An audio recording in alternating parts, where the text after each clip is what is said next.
اسمه أحمد مصطفى، عندي 12 سنة. المدرسة هي مدرسة تيسير للتعليم الأساسي إدارة 6 أكتوبر التعليمية، وأنا فخور إني دخلت مسابقة اكتشاف التاريخ. تعالوا معانا نكتشف تاريخ العملة المصرية. ماما، واحنا ليه يا ماما ما بنستخدمش العملات؟ ماما، ده عليها موقع علامة قناة السويس، هو وده على الملك فاروق، هو ده آخر ملوك مصر. تمام، أنا هجاوبك على كل أسئلتك بس استنى. أنا قررت أتكلم عن العملات المصرية في مسابقة اكتشاف التاريخ. كان عندي أسئلة واستفسارات كتيرة عن العملة المصرية وعن فئتها وعن العملات التي لم نستخدمها، واكتشفت حاجات كتيرة. تعالوا أعرفكم عليها. هنلاحظ إن في بداية العصور القديمة لم يظهر عملات، وكان التعامل بنظام المقايضة، فكل شخص لديه سلعة يقوم بتبديلها بسلعة أخرى الذي يحتاجها حتى ظهرت العملات.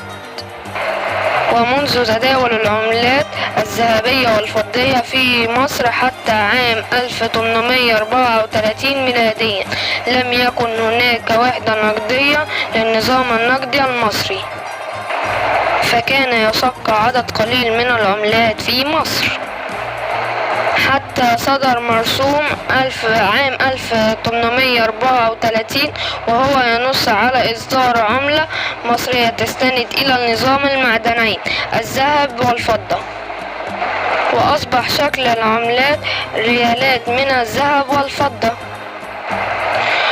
وبسبب الأزمة المالية في مصر وتراكم الديون الخارجية وصدر قانون الإصلاح النقدي عام 1885، فأصبح معيار الذهب أساس للنظام النقدي، وأصبح للبلد عملة موحدة وهو الجنيه الذهب المصري.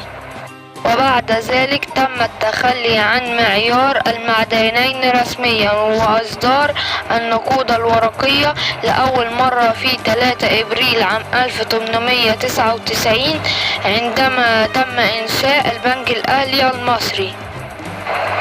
وفي 2 أغسطس عام 1914 تم إنهاء التعامل بالعملات الذهبية، وأصبح الجنيه الورقي هو الوحدة الأساسية للعملة.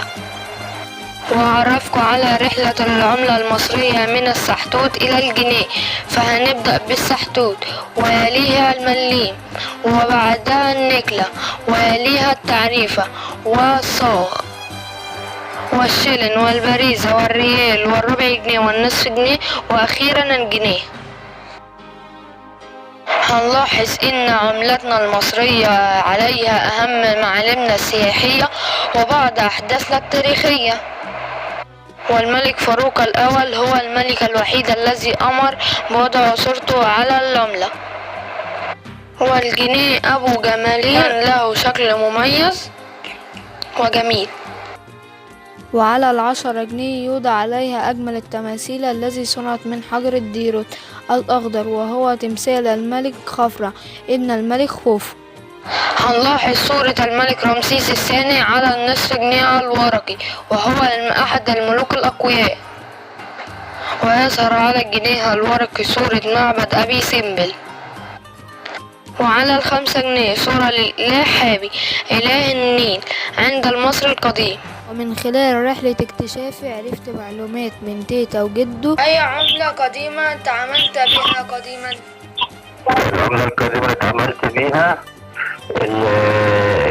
10 جنيه المصرية القديمة والجنيه المصري وال5 جنيه المصرية والربع جنيه المصري والقرش والتعريفة والنكلة والملين. هل قديما العملة التي استخدمتها قديما تساوي نفس العملة حاليا؟ لا، 10 جنيه يعني 10 جنيه سنة 65 أو 67 10 جنيه كانت أيامها بتجيب 20 متر أرض، يعني كان المتر الأرض كان بنص جنيه، وفي حتة مستوى راقي عندنا في امبابة. تعالوا بقى احكي لكم عن رحلتي لمتحف الهيئة القومية للسكك الحديدية. وأنا بجد انبهرت بالمتحف جدا، وشفت هناك عملات مميزة ورائعة جدا. شاهدت عملات عليها صور للقناطر الخيرية، وعملات تحمل صورة الملك فاروق، ومعظم العملات التي شاهدتها مكتوب عليها الحكومة الملكية المصرية. وطبعا تم إصدار ال10 جنيه وال20 جنيه البلاستيكية الجديدة، تعالوا أعرفكم عليها.